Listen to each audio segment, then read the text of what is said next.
Hi friends, welcome back to my channel cook with Kanchana YouTube ಚಾನಲ್ಗೆ ಸ್ವಾಗತ. ಯಾರಾದರೂ ನನ್ನ ಚಾನಲನ್ನು ಹೊಸದಾಗಿ ನೋಡ್ತಿದ್ರೆ ಪ್ಲೀಸ್ ಲೈಕ್ ಮಾಡಿ, ಶೇರ್ ಮಾಡಿ ಮತ್ತು ಕಮೆಂಟ್ ಮಾಡಿ. ಇವತ್ತಿನ ರೆಸಿಪಿ ಎಗ್ ಮಸಾಲ ಅಂದರೆ ಯಾರಿಗೆಲ್ಲ ಇಷ್ಟ ಇಲ್ಲ ಹೇಳಿ, ಎಲ್ಲರಿಗೂ ಇಷ್ಟವಾದನೇ ರೆಸಿಪಿಯಾಗಿದೆ. ಈ ರೆಸಿಪಿಯನ್ನು ಚಪಾತಿ ಜೊತೆಗೆ, ರೊಟ್ಟಿ ಜೊತೆಗೆ ಮತ್ತು ರೈಸ್ ಜೊತೆಗೆ ತಿನ್ಬೋದಾಗಿದೆ. ಸೈಡ್ ಡಿಶಾಗಿ ಕೂಡ ತಿನ್ಬೋದು. ಈ ರೆಸಿಪಿಯನ್ನು ಹೇಗೆ ಮಾಡೋದು ಅಂತ ನೋಡೋಣ ಬನ್ನಿ. ಮತ್ತು ಏನೇನು ಸಾಮಗ್ರಿಗಳು ಬೇಕಾಗ್ತಾವೆ ಅಂತ ನೋಡೋಣ ಬನ್ನಿ. ಮೊದಲಿಗೆ ನಾನು ಒಂದು ಮಿಕ್ಸಿ ಜಾರ್ ತೊಗೊಂಡಿದ್ದೀನಿ. ಮಿಕ್ಸಿ ಜಾರ್ಗೆ 1 ಕಪ್ಪು ತುರಿದಿರೋ ಅಂಥ ಕೊಬ್ಬರಿ ತೊಗೋತಾ ಇದ್ದೀನಿ.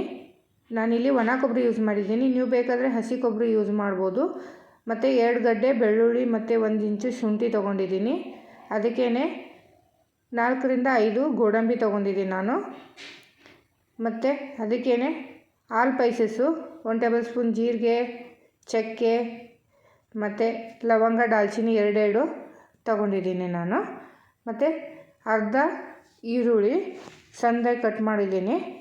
ನೀವು ಬೇಕಾದರೆ ಗ್ರೇವಿ ಜಾಸ್ತಿ ಬೇಕಾದರೆ ಈರುಳ್ಳಿ ಜಾಸ್ತಿನೂ ಹಾಕೋಬೋದು. ನಾನು ಅರ್ಧ ಈರುಳ್ಳಿ ಹಾಕ್ಕೊಂಡಿದ್ದೀನಿ.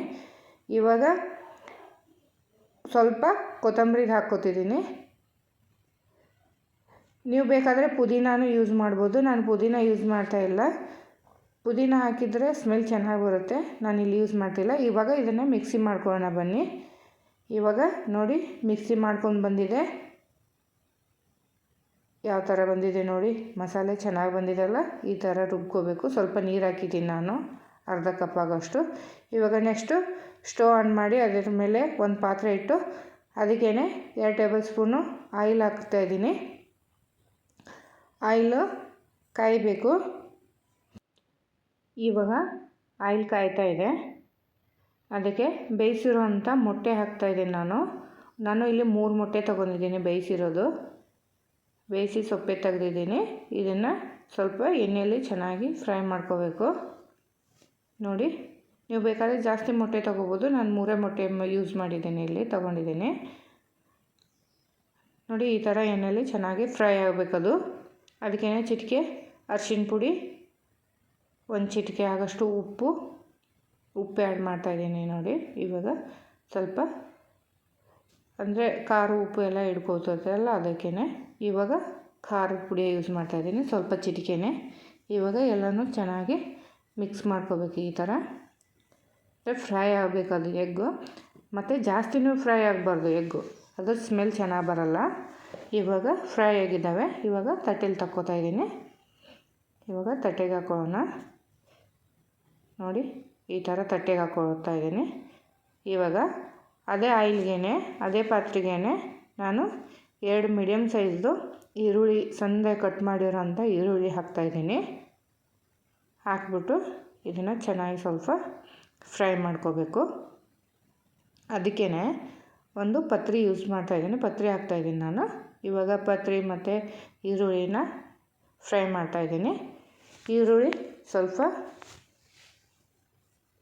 ಹುರ್ಕೋಬೇಕು ಚೆನ್ನಾಗಿ. ಇವಾಗ ನೋಡಿ, ಈರುಳ್ಳಿ ಸ್ವಲ್ಪ ಬೆಂದಿದೆ.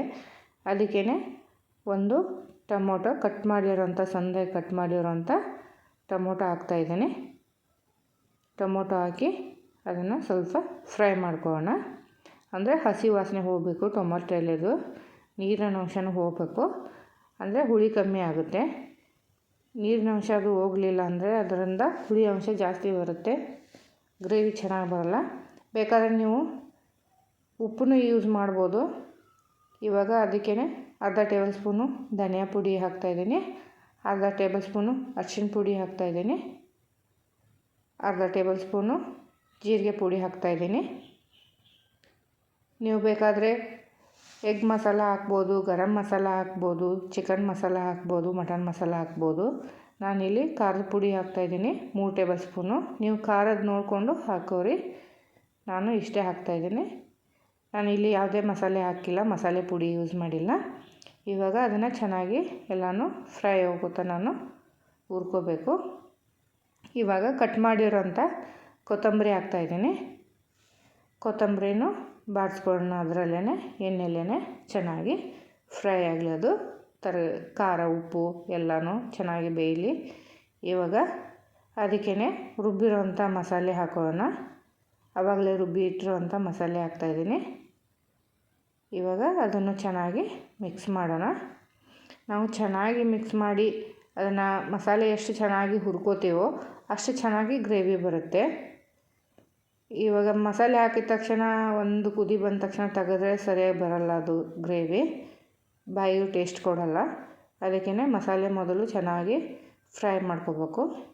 ಸ್ವಲ್ಪ ಟೈಮ್ ಹೋದ್ರೂ ಪರವಾಗಿಲ್ಲ, ಮಸಾಲೆ ಚೆನ್ನಾಗಿ ಬೆಂದಿರಬೇಕು.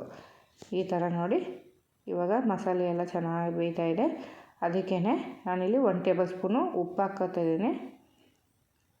ನೀವು ಬೇಕಾದರೆ ರುಚಿಗೆ ತಕ್ಕಷ್ಟು ನೋಡಿಕೊಂಡು ಉಪ್ಪು ಹಾಕ್ಕೋಬೋದು. ಉಪ್ಪು ಖಾರ ತುಪ್ಪನೂ ಯೂಸ್ ಮಾಡ್ಕೋಬೋದು. ಇದಕ್ಕೆ ಗ್ರೇವಿಗೆ ಚೆನ್ನಾಗಿ ಟೇಸ್ಟ್ ಬರುತ್ತೆ.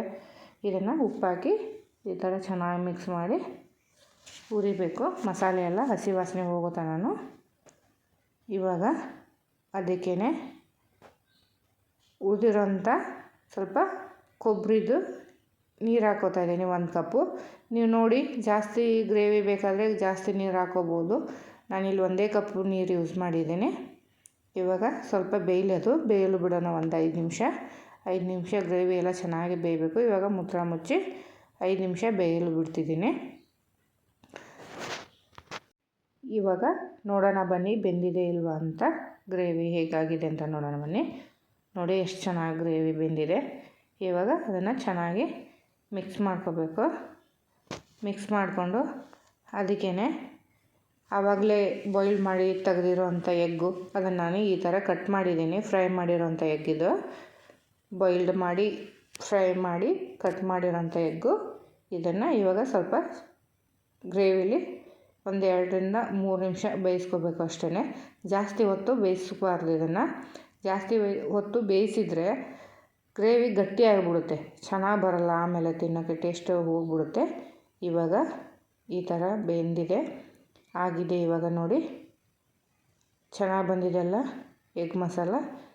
ನೋಡಿ ಇವಾಗ ಹೇಗಿದೆ ಅಂತ ನೋಡೋಣ ಬನ್ನಿ. ತಟ್ಟೆಗೆ ಹಾಕೊಳ್ಳೋಣ. ನೀವು ಒಂದ್ಸಲ ಟ್ರೈ ಮಾಡಿ ನಿಮ್ಮ ಮನೇಲಿ, ಹೇಗಿದೆ ಅಂತ ಹೇಳಿ ಕಮೆಂಟ್ ಮಾಡಿ. ಚೆನ್ನಾಗಿ ಬಂದಿದೆಯಲ್ಲ ನೋಡಿ. ಈ ರೆಸಿಪಿ ನಿಮಗೆ ಇಷ್ಟ ಆಗಿದ್ದರೆ ಪ್ಲೀಸ್ ಲೈಕ್ ಮಾಡಿ, ಶೇರ್ ಮಾಡಿ ಮತ್ತು ಕಮೆಂಟ್ ಮಾಡಿ. ನಿಮ್ಮ ಫ್ಯಾಮಿಲಿ ಫ್ರೆಂಡ್ಸಿಗೂ ಕೂಡ ಈ ರೆಸಿಪಿಯ ಲಿಂಕನ್ನು ಶೇರ್ ಮಾಡಿ. ಇಲ್ಲಿವರೆಗೂ ನನ್ನ ರೆಸಿಪಿಯನ್ನು ನೋಡಿದ್ದಕ್ಕೆ ಧನ್ಯವಾದಗಳು. Thank you so much, all of you.